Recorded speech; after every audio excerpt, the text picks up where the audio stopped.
প্রথমে আমি একটু ঘি দিয়ে হাঁড়িটাকে করে নিয়েছি, তারপর আমি একটু এই তরকারি দিয়েছি যাতে নিচে না লেগে যায়। প্রথমে আমি ভাত দিই না, তারপরে একটু ঝোড়ো ঝোড়ো করে ধীরে ধীরে ভাতটা দিয়ে দিই।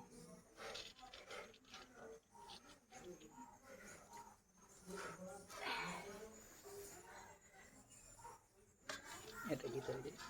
ওটা পেঁয়াজ বেরেস্তা করা আছে, আর এখানে জাবরং দেয়া, এবার লাস্টে একদম রানগুলো দিয়ে দিলাম। ঠিক আছে, একটু গ্রেভি দিলাম,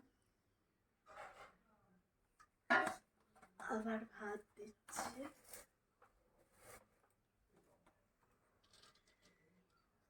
বন্ধ করতে হবে, এবার হয়ে গেছে একটা ধাপ।